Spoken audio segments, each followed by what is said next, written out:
Cooey, let's go in the woods. Cooey, let's go in the woods. Come on, come on, come on, come on.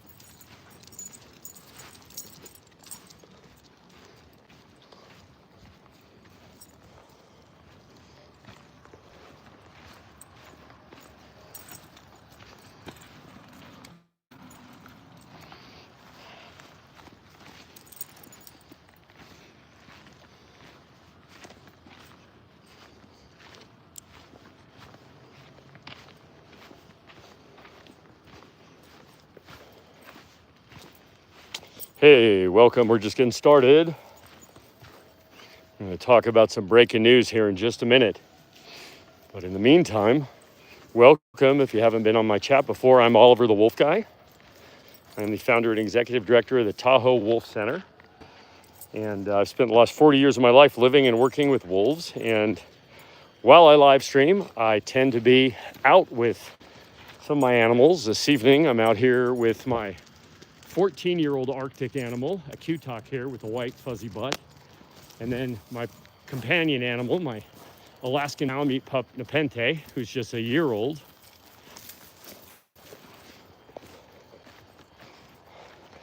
So before we start talking about the news, if you guys have any questions or anything, please let me know. You probably won't have an opportunity to chat with anybody that spent more time around wolves than me. My home has been inside the wolf habitat for 40 years. So I've spent a lot of time with these critters. Welcome everybody. Just letting folks know that we're just getting started with the live stream here. We have some kind of big breaking news today. It's been a long time coming.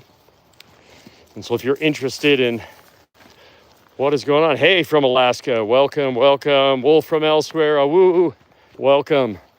This evening I'm out here with Nepenthe, my Malamute, and a Cutock, my Arctic wolf. Cooey. She's still got her winter sweater. I can't believe it. She's just finally starting it. She's so weird. She doesn't shed out her heavy winter coat until it's time to start growing the next one. She just, I say she refuses to part with that dreary old sweater. But it's starting to come out in chunks just now. So she's still really, really fuzzy. All the rest of my wolves have a flat coat right now, but her, it's just ridiculous.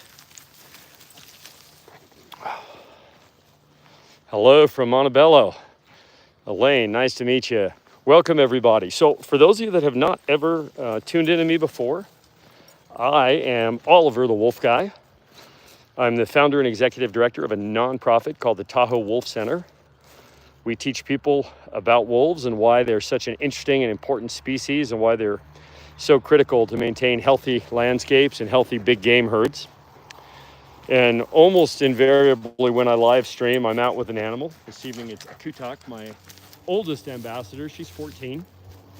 And then I've also got my Alaskan Malamute Nepenthe on this particular patrol because Nepenthe was having a meltdown when I started getting ready to go. And I just couldn't bear to leave her alone. So this is the thing. Yes, I mean, we'll see if justice is being dispensed, but at least justice is moving in the right direction. So for everybody that's tuning in and you're curious about the breaking news, a year ago in April,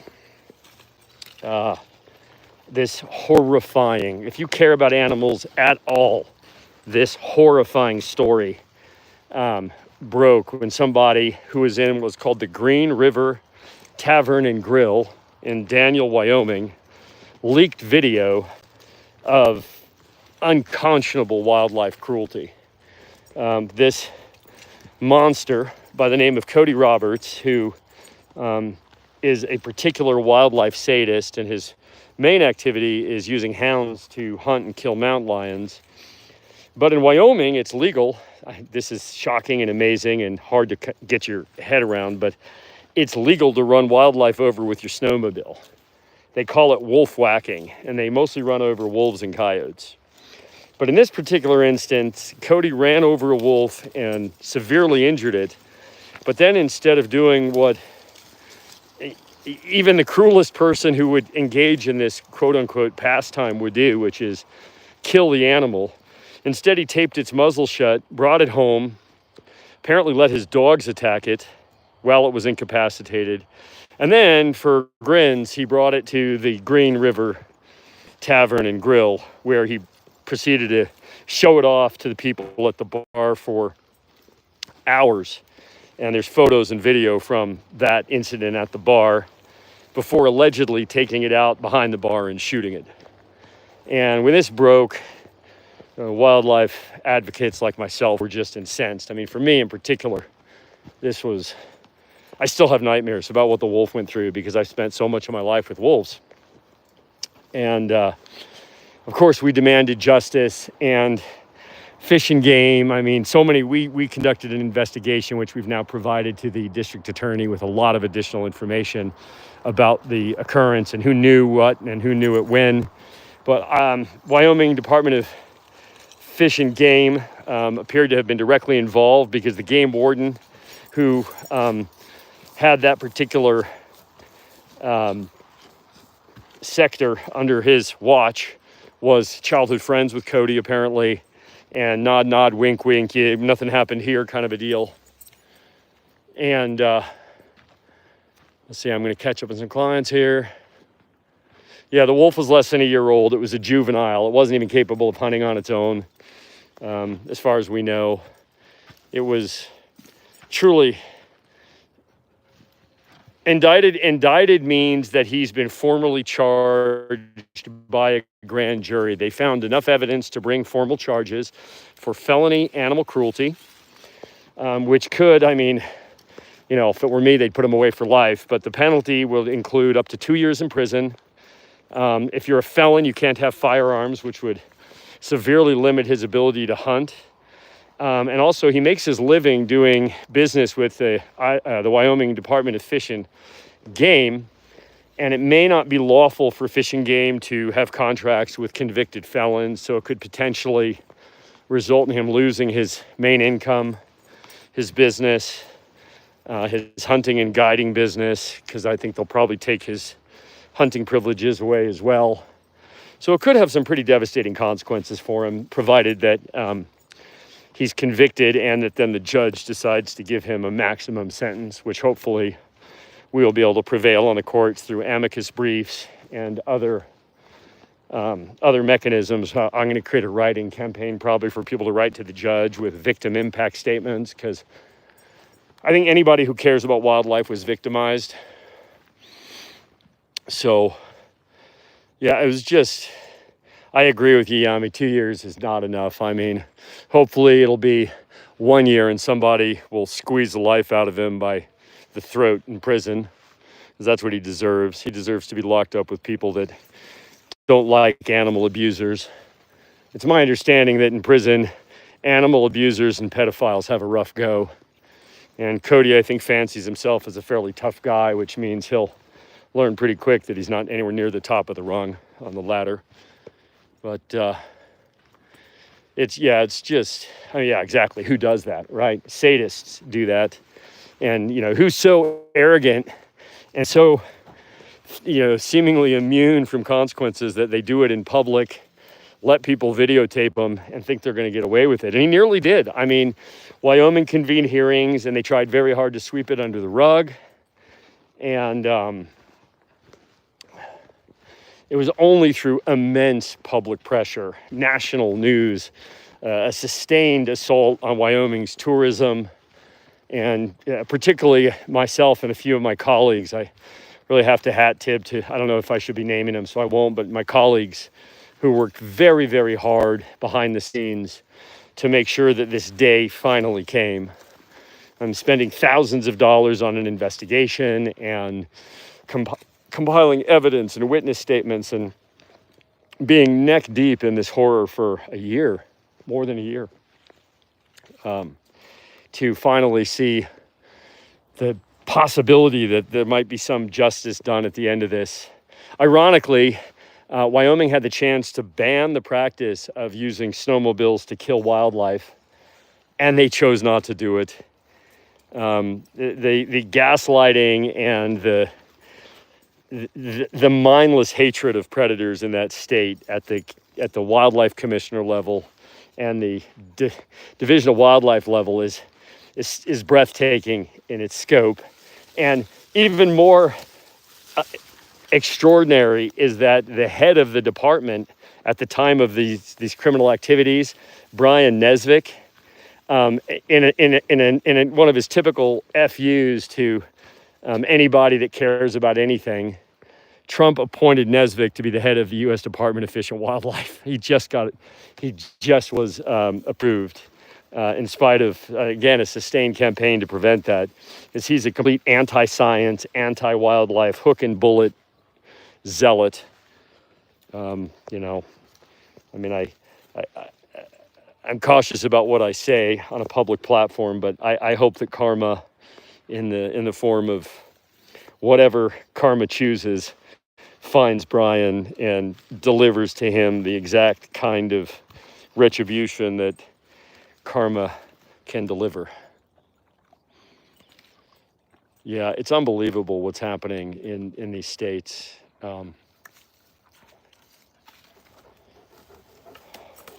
Well, I mean, I think that the best thing, Yami, would be to file an amicus brief on the penalty phase of the trial. If there's a conviction, then what we want to do is we want to talk about the fact that people who care about this thing have been traumatized, and that we are all victims of Cody's crime because of the nature of the crime, and that the consequence should be the maximum penalty available to the courts under the law, and immediate enforcement, and hopefully that would help. But that's Viptaka.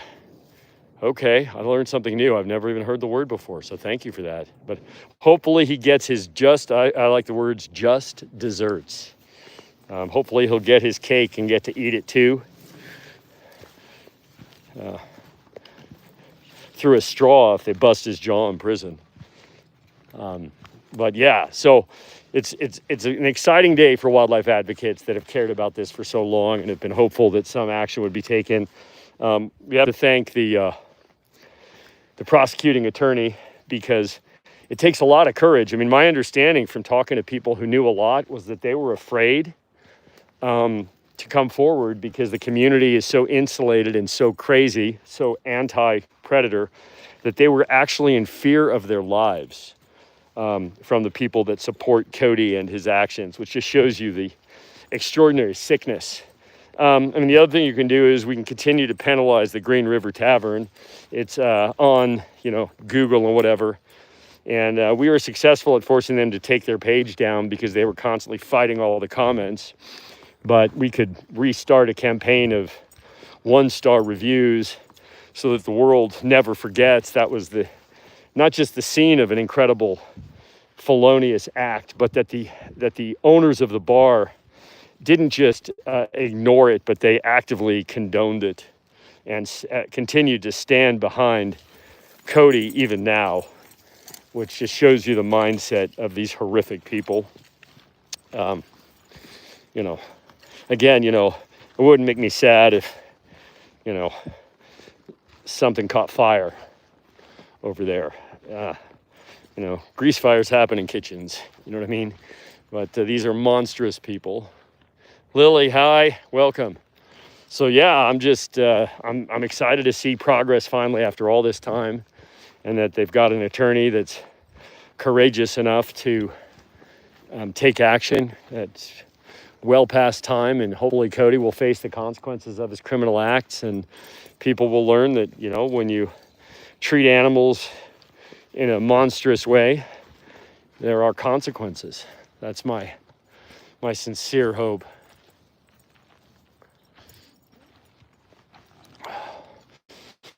So I don't really have much of a view on the Bible. I don't believe in organized religion, really. I believe in science and nature. I mean, this is my church, right? Nature and science and biological processes. So, a book written by man, supposedly in the name of God, doesn't really, sorry if I'm offending folks, but you ask a question, you're going to get an honest answer from me. That's me.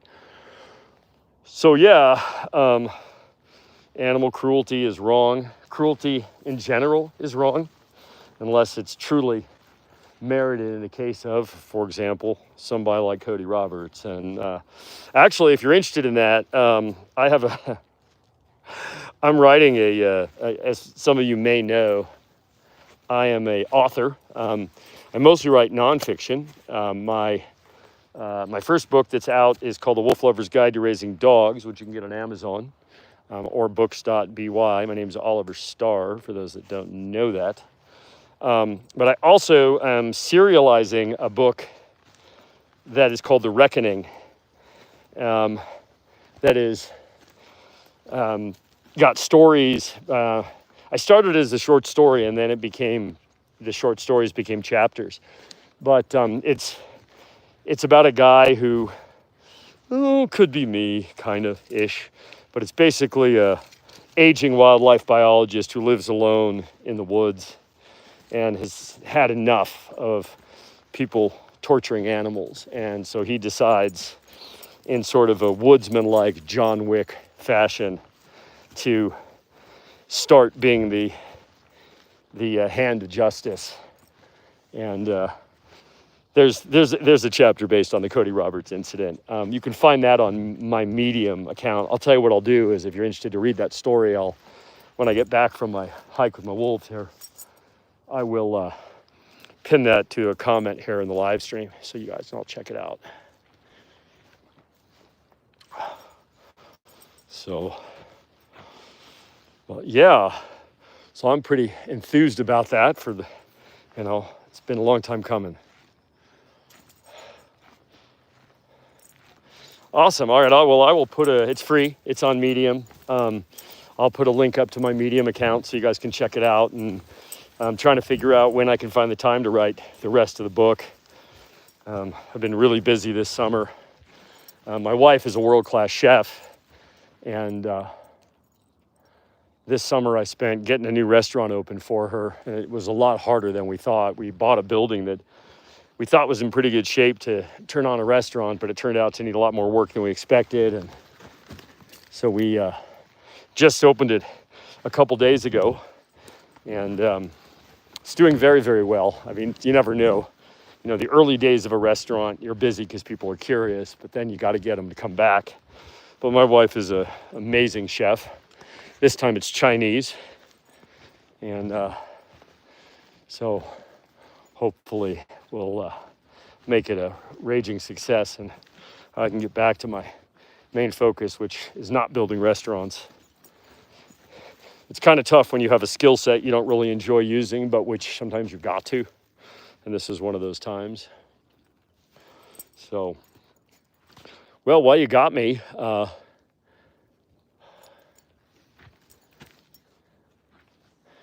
could certainly ask questions. I'm out here with, this is my oldest animal, a Kutak here. And we've got some dude on an electric bike in the woods. And she's acting like he's got a loose dog. We have to be super careful about loose dogs.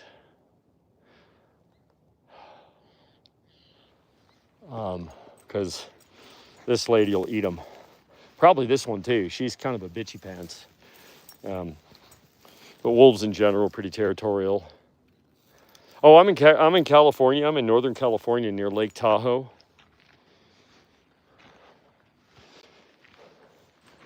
And yeah, I'm lucky. I live in the woods. And this evening I'm out with my oldest wolf here. This is a Kutak. She's 14. Aren't you, sweetie? Yeah, she must have seen that guy had a dog, the way she's focused, huh?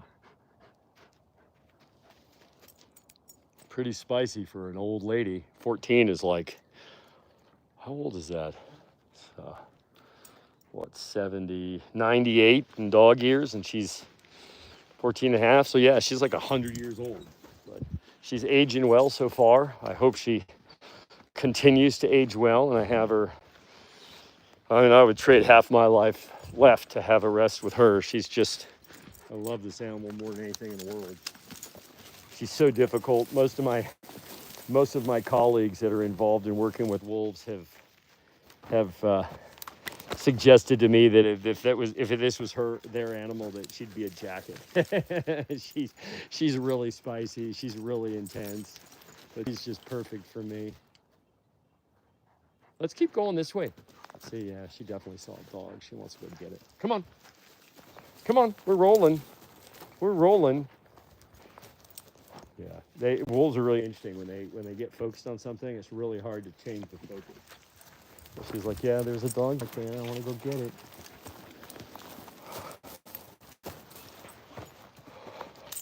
Thank you. Yeah, her name is a kutak. That means ice cream. See, look at, she's still. Come on, let's go this way. We don't care. We don't care. I have to tell her we don't care. Yeah, of course. Yeah, it's. Yep, half of them die before they're a year. Of those that make it to a year, the life expectancy is between 2 and 5, depending upon whether they're in a population that can be hunted or not. And outliers are 8 or 9. The oldest ones we know of are 12 or 13, but that's very rare. Nepente! Nepente! Come on! Come on! She's got her nose in something. Come on!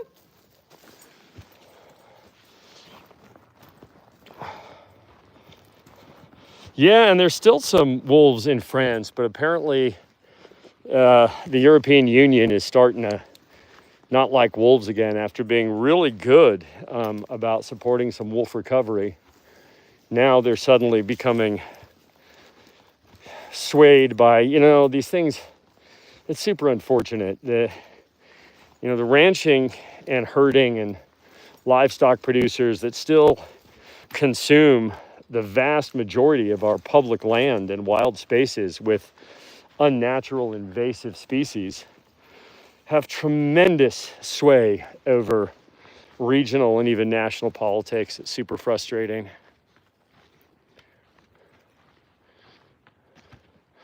Hey, Phineas. Yes. So here's the deal. What we're stimulating is apoptosis, which is the clearance of damaged cellular material. So when a body is fasted, it goes into conservation mode.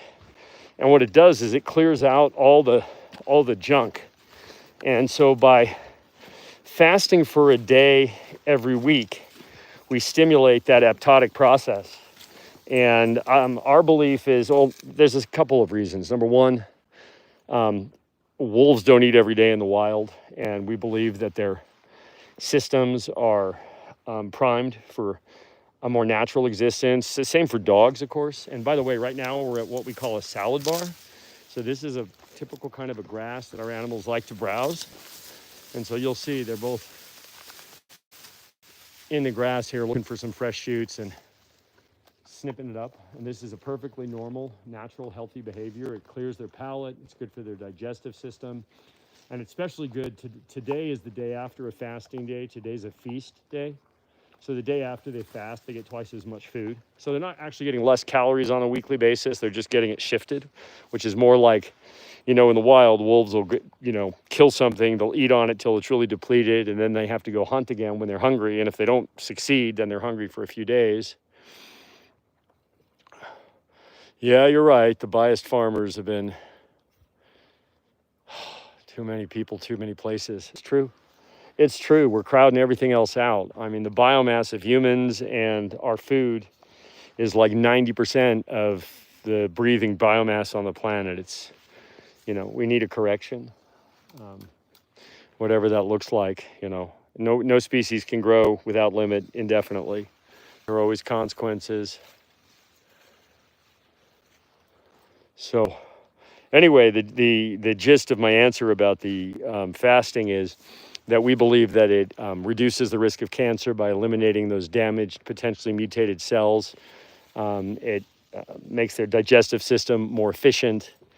And it's just their natural cycle. And we've had good success with that and good longevity with our animals as a result. Although it's funny because most people be like, oh, that day you don't have to do the feeding, which takes hours every day to prep and securely feed everybody. But it's actually the worst day because they're hungry.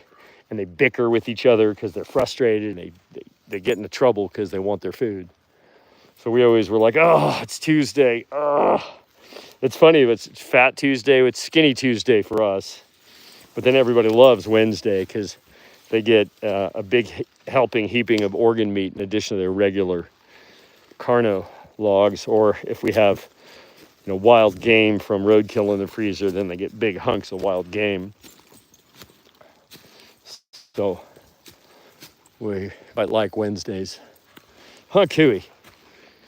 But feeding them on Wednesday is a little dangerous. They are so hungry. They are quick. They accidentally take a finger if you're not careful. It's like feeding a bunch of alligators chickens.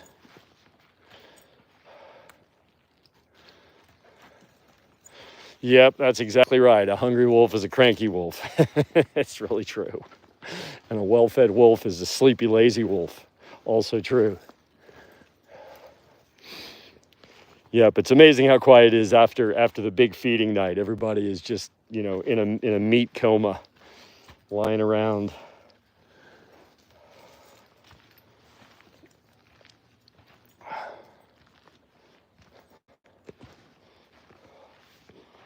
So yeah, this news is kind of spreading. I'm pretty excited about what's going on with this Cody Roberts thing, and hopefully we'll be able to impress upon the court that he needs to be made an example of to deter this kind of disgusting behavior. The problem is it's probably happening a lot and we just don't know about it. And he was just a moron that decided to bring a wolf to a bar. Oh, check this out. Hold on. This is the first one I've seen this year. Oh my gosh. So you see this red berry here? Oh. These things are so delicate. Oh, there's a few of them. Oh my gosh. So these are called thimbleberries. Oh my God. They're so amazing. Even when they're a little bit sun-dried, they're amazing. They are. Oh, there's a whole bunch more coming. I'll be in this patch with a red face. They're like a raspberry kind of, but super delicate. Like they're just, you can't like take them home. You couldn't come here with a basket and get them home. They fall apart. So you just got to pick them and eat them straight away. And this is the time of year when they come into season. And once I see the first one, there's just nothing more delicious than off the vine thimbleberries. I get in here and I'm like, and these plants are super nice. Like they're not thorny like blackberries. They're just, they're so tasty. And there's more up higher at higher elevation. So I'll be hiking up to get them. They're one of the best edible berries up here. We have another one called the service berry, also called the Saskatoon berry. That's this plant here. And those, some years we get a good crop, some years we don't. I haven't seen any yet this year. Thimbleberry, they are so delicious. I love those things. I'll come home, my beard will all be all red. My wife's like, "You got into the thimbleberries again, didn't you?" I'm like, "Oh yeah, I sure did." It's like red dye streaming down the front of my shirt, and my gloves are all red. I'm just in there like a starving bear. Nom, nom, nom, nom. I love them so much. But the service berries aren't quite as delish. They're good. If I was, doing multi-day backpacking and I had limited rations, I would definitely go to town on the service berries too. They're more like a blueberry. But the thimbleberries, I'll eat them till I get sick.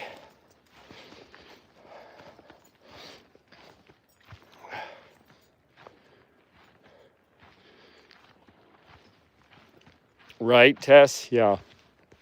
I would like to think that.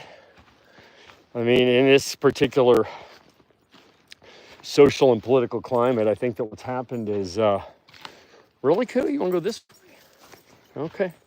She's taking the shortcut. But in this climate, it seems like people who have the most cruel and base instincts towards animals, towards their fellow man or woman, are just straight up empowered by the political climate. They just suddenly feel like, I can do and say whatever I want because why not? There's no consequences. And We see where that's getting us socially and civically right now. It's a very difficult time, particularly for people who care about the environment and wildlife. It's a very tough time, but hopefully there'll be a backlash as people begin to realize truly how horrific these people are. I mean, I think people are starting to realize that a certain orange-haired felon is so tightly implicated in the Epstein files and those terrible bad acts that there'll be a reckoning, hopefully at the ballot box, if not at the jury box.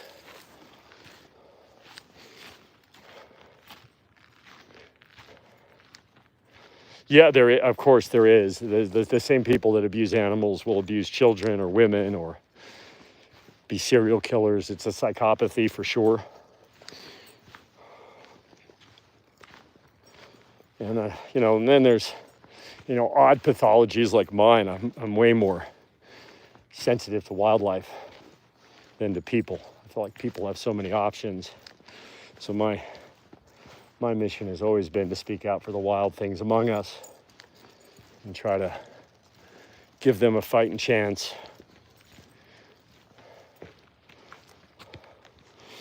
So for those of you that have never tuned into my channel before, yes, this is the dude who brought a wolf to a bar. That's exactly right. And we worked very hard to make this day happen behind the scenes. So we'll see. First of all, they got to get a conviction.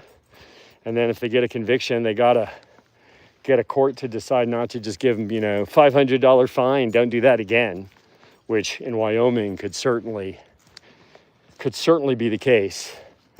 I mean, I think the most important thing now will be to keep the press on it, right? To continue to spread the word and get the eyes of the nation and the world on this and put enough pressure on the judicial system in that county, in that state, that they can't really get away with being too light-handed. Yeah, he's clearly a sociopath or a psychopath or both. Yep. So we'll see. So for those of you that have not tuned into me before, I'm Oliver the Wolf Guy. I'm the executive director of the Tahoe Wolf Center. I have been working with wolves for the last 40 years. And this afternoon, while you see me strolling along here, I'm with a Kutak. This is one of our ambassador wolves at our nonprofit. She's my old lady. She's 14 and a half, puts her about 100 years old in dog years.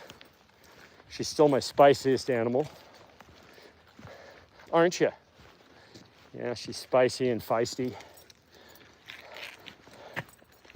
Sometimes I tell her she's just downright mean. Her name is Kutak, which means ice cream. And her emojis are ghost pepper ice cream because she's spicy ice cream.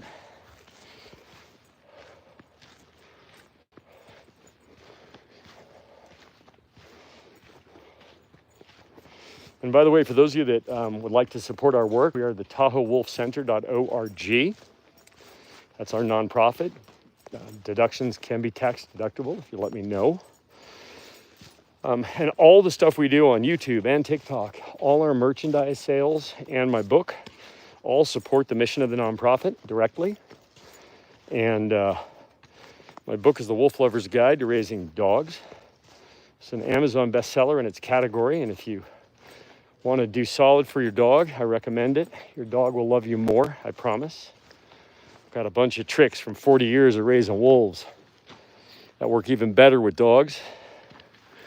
And you'll give your dog a amazing additional enrichment and problem solving and things for their life. So I think Kutak is now my oldest. I may have had an animal make it to 15, but a Kutak is pretty old. But she's, we run blood work on her a couple times a year. And just to make sure that nothing's going wrong, we just want to be have a really good baseline. And so far, she's doing really good. My vets are always like, wow, her blood work looks great. I dread the day when we run something and the vet's like, oh, well, this ain't looking so good. Or they're like, well, the kidneys don't, I worry. But, we take every day as it comes with old animals, and we just love them the most.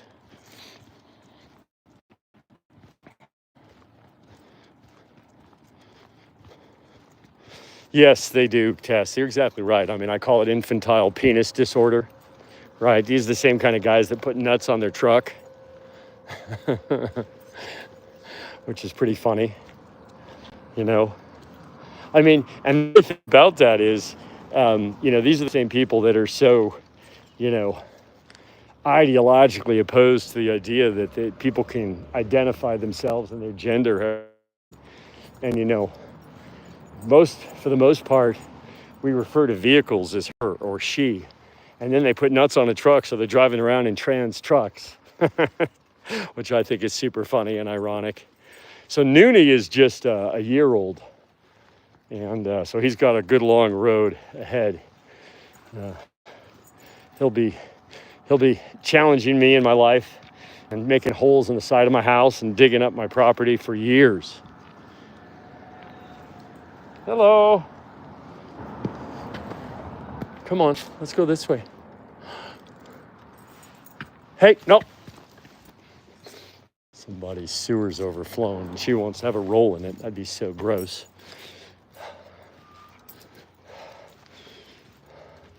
I think I stopped her. All right.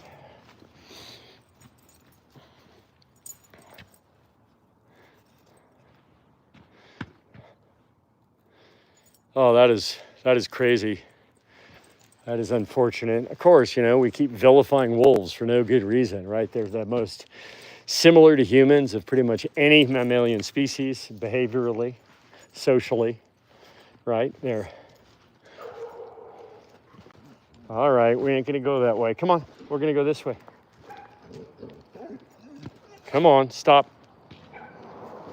Don't tangle me up. Come here.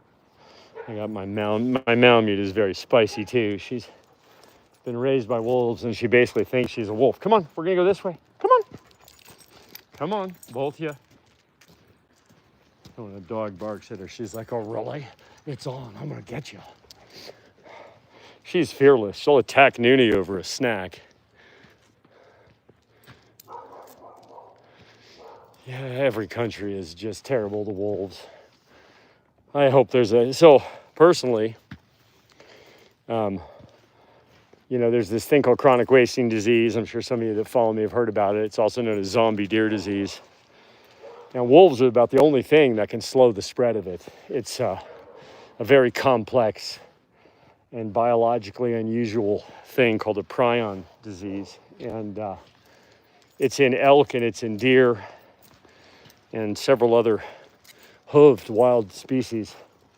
But it could very easily cross over to livestock, and there's some evidence that people that eat infected meat can get infected with it. It's 100% fatal. And as far as I'm concerned, the best thing that could happen to this planet would be if chronic wasting disease jumped into the domestic livestock population and we had unquestionable evidence that humans could get it, because it would put an end to grazed anything. And if you can't eat wild game because they're infected, and you can't eat beef or cattle that have been grazed in those places because they're infected, what reason would there be to hunt wolves anymore? Like, those are the two excuses. They kill livestock, or they, take too much of the wild game that humans want for themselves. So, it's ironic, but I'm pretty much in this position of rooting for the spread of a deadly disease. I think that'll serve the ranchers and the hunters that have hated on wolves for 200 years right, when their livelihoods are just erased. And many of them will also become infected because they eat the meat, right? And there's a couple of clusters of They call it human variant. It's called CJD in humans, Creutzfeldt-Jakob disease, but it's essentially the same disease. And there's been a couple of clusters in states that have high population of infected animals where it's a really rare disease. It's kind of like a Dr. House disease. Like, it's so unusual. It's, not even 1 in a million kind of a thing.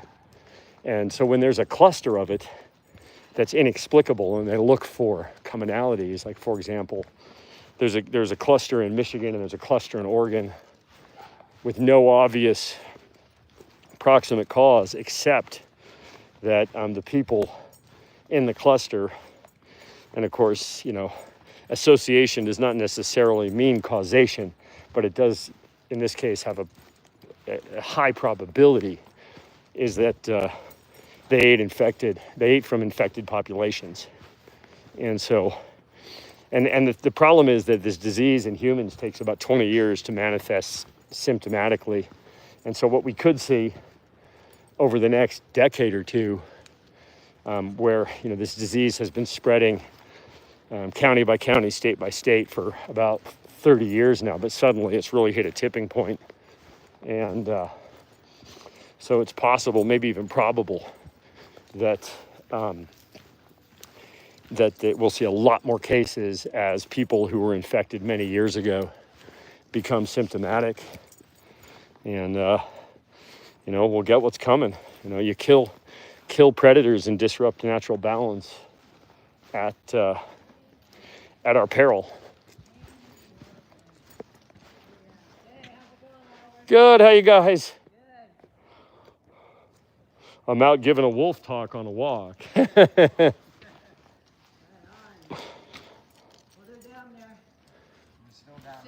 Yeah, oh yes, they're singing the Dad Left Me Home Alone song. This is Nepenthe. Isn't she, my Malamute? Are you one of the talkers? She is the talker. Oh, she is. So, yeah. I'm like, you're not supposed to bark. And then she barks. Oh, she barks too? I know you have one barker. That's her. Yeah, that's the only one. That. Yeah, we call her Loudface. Yeah. Well, they're adorable. Thank you. Have a great evening. You too.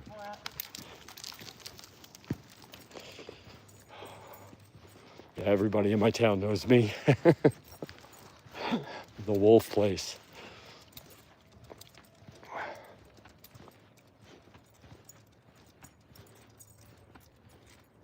So the problem, and great question. So wolves would rather not eat cattle or sheep. They really prefer deer and elk or bison or moose or whatever is the prevalent prey species where that subspecies of wolf exists.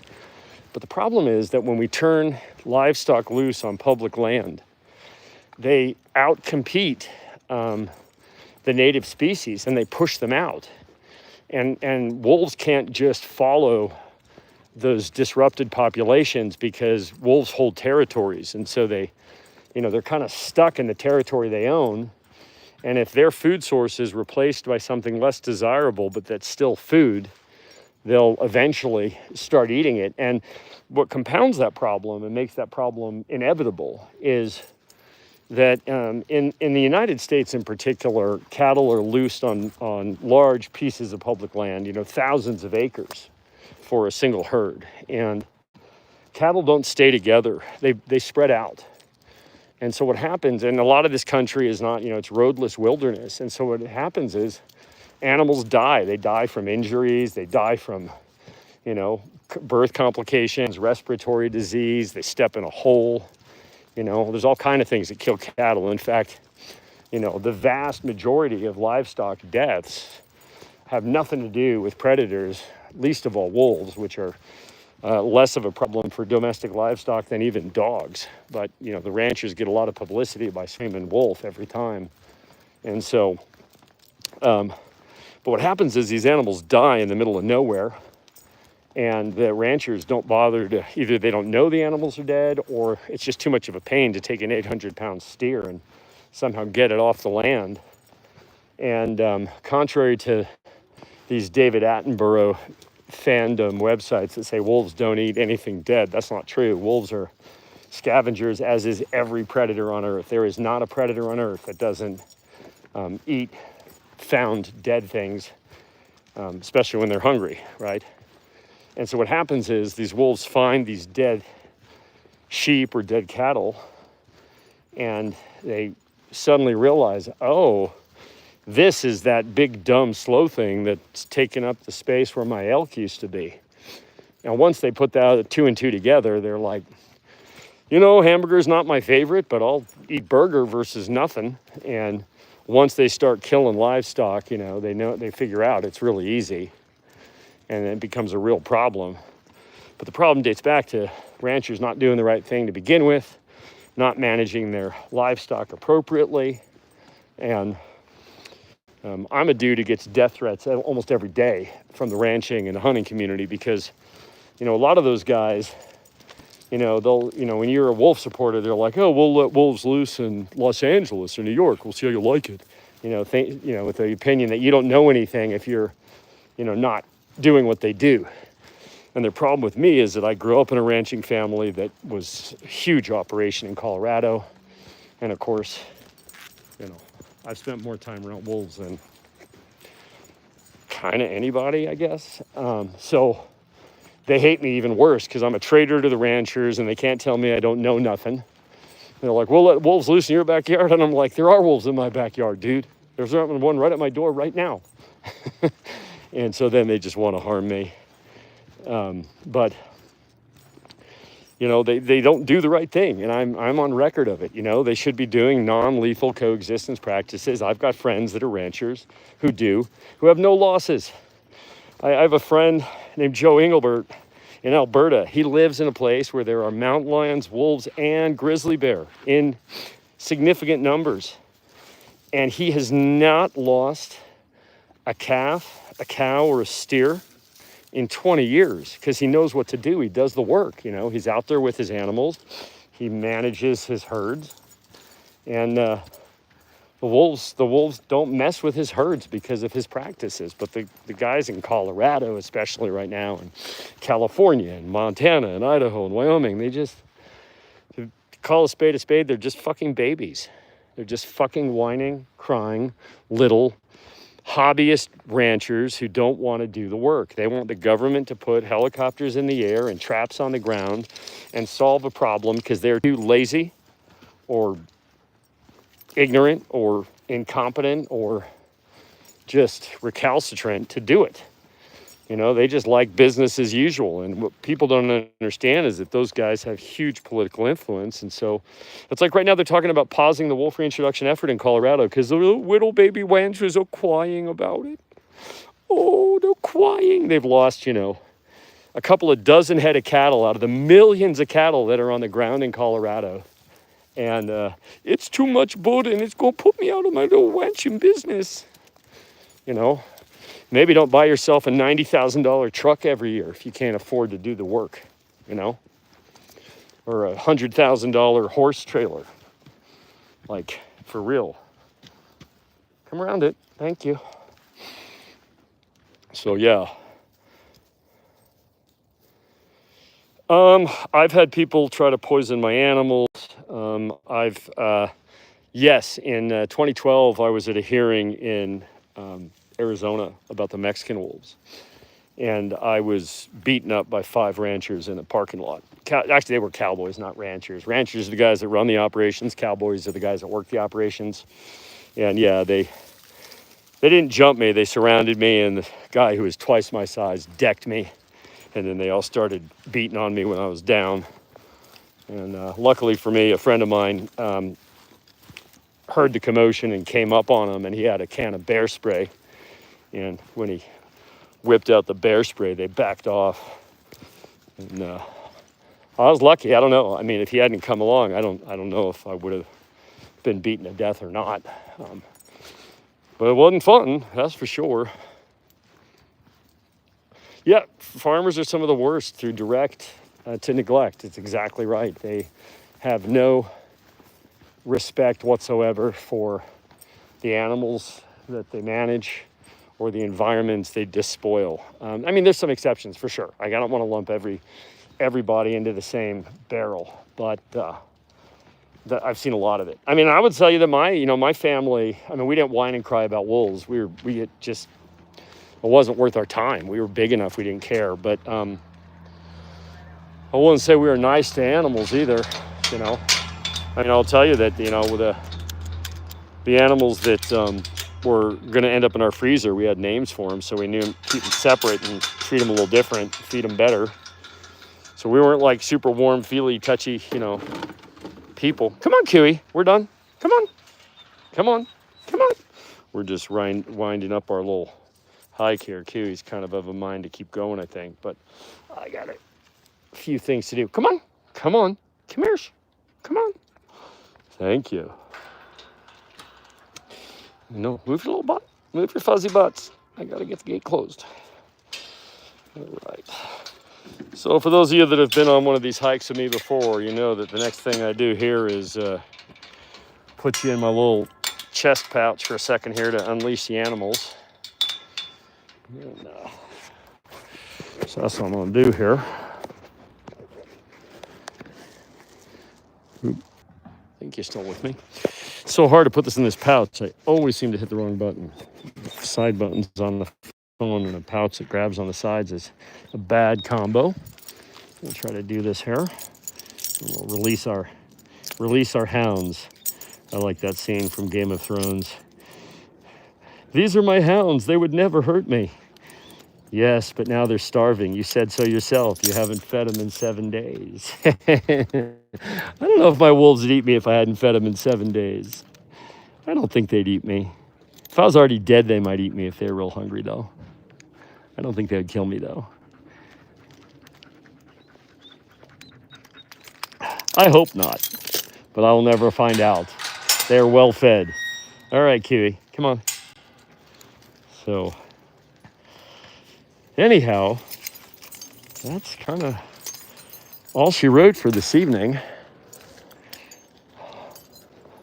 I would try to slip in and let you all see the other animals real quick here, but, well, the problem is these guys get all spicy when I try to go through the gate after a hike, and it stirs up a lot of trouble. So let me see here for 1 second if I can pack it. Yeah, there we go. Okie dokie. Orientation, rotate device. There we go. All right, let's see if I can get through the gate here with you guys. You can see the others. Sorry, yeah, no, I'm trying to keep up with all the comments here.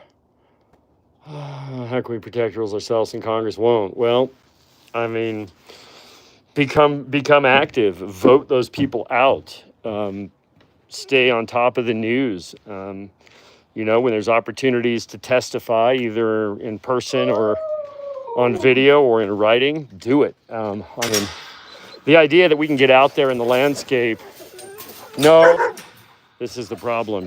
She stirs up this trouble, and then I can't safely get through the gate here. Hey, you got to stop that or I'm going to put you in the house. Hey, no. Yeah. See, it creates chaos here. No, Pente.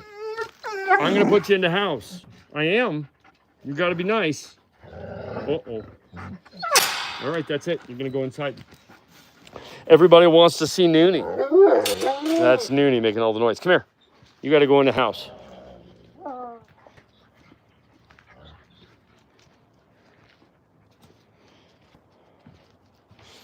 Come on, Nepente, come.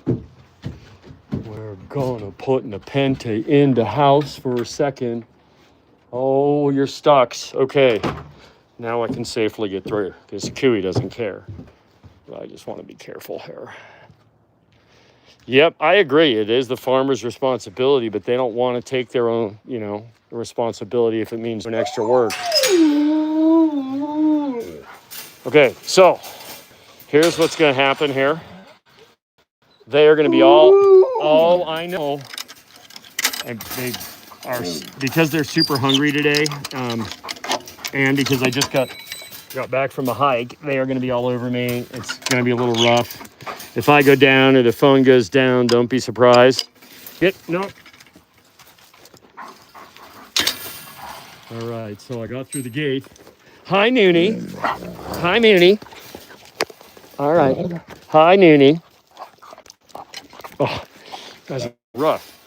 Noonie, I think you must have eaten something dead. You don't usually have bad breath. Right now, it tastes like something that died. Yeah, that give me full mouth kisses. Usually, it's not so bad. That wasn't the best. Hi, Icknick. Hi, Icknick. Icknick is the nicest animal. Oh, gosh. Get down. All right. Hi. Okay. They have long, sharp claws, and I'm wearing a thin shirt. Oh, hi, Mooney. Icknick. Hi, Mooney. Hi, Noonie. Yeah, I know you want to jump up and share whatever you were eating with me, but I really don't like it. I don't like the flavor of it. No, I don't, puppy. Let's see here. Sorry, I'm trying to catch up on the comments.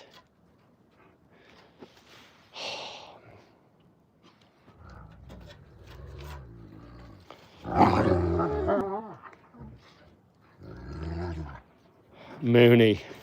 I know. Hey, guys, sorry. Just trying to keep up here. So, yeah, I mean, I think all of us are subject to one form or another of bullying or trolling. But as somebody that, is kind of a public person with, hey, stop biting my pants, you naughty dog. He's a naughty dog. Oh, hi, Mooney.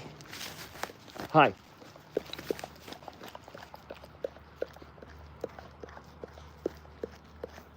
See, now Mooney has nice breath right now. It's really unusual for them to have bad breath unless they were eating something they killed. They get like ground squirrels and stuff here, and then, whoa.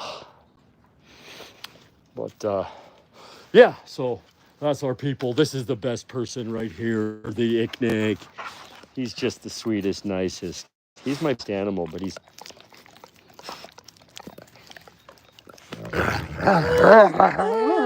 And he's saying, Noonie, I'm trying to get a little one. Hey, easy, easy.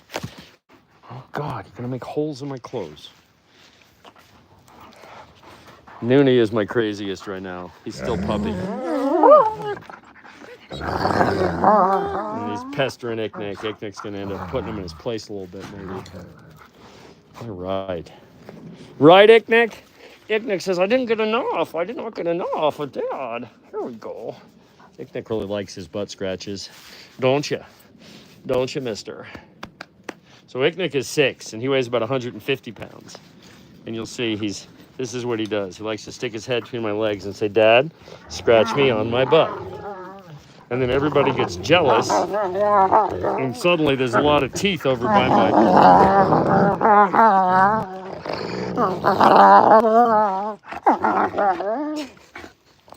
This is normal, by the way.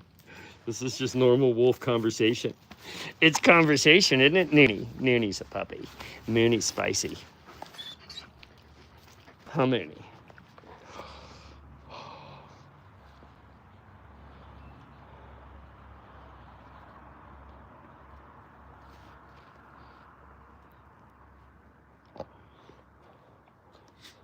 So I think a lot of the bullying that Wild Adventurer deals with is online more than in person, which is fortunate because you can just block people, which is what I advise.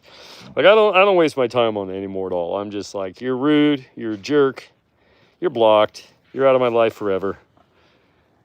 And that's my approach.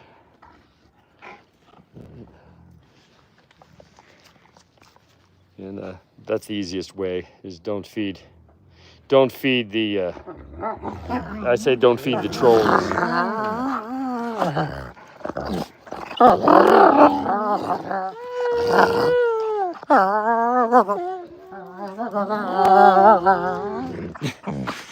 The sounds, huh? The bickering sounds. Noonie is just annoying everybody. Aren't you, Noonaryuk? Aren't you? He's just a naughty puppy. Noonie's going to be my biggest animal. He's taller than Icknick already, and in a year he's going to be bigger. I hope he stays nice. We don't really know what an animal's grown-up personality is going to be till they're like 3 years old. And so I'm still waiting to see. Oh, don't knock me off the stairs here. I'm trying to get in my little airlock gate here so I can get in the house, but I don't want them on it. So, hey, that's it. Nobody's going in but me. Not you. Not you. Not you. I have to go fast because they're trying to get by me. Nope. Gotta use my body here. There we go. You don't realize how how quick you gotta be with the stuff we do. Just because, see, now I'm inside the shark cage. I'm safe from the nudie. All right. All right, folks. Well, I am going to wrap it up. I'm going to go check in on my wife's new restaurant and make sure everything's going okay. But thanks for tuning in for a good hour and hanging with me. It was fun catching up with y'all. And stay tuned for more as this whole Cody Roberts thing continues to develop. And yes, thank you, Yami, for the reminder. This will take a minute to upload, and then this evening I'll post a link. And thank you all, and let's see you on the next one. Have a wonderful night. Stay safe out there. We'll catch you soon. Howls.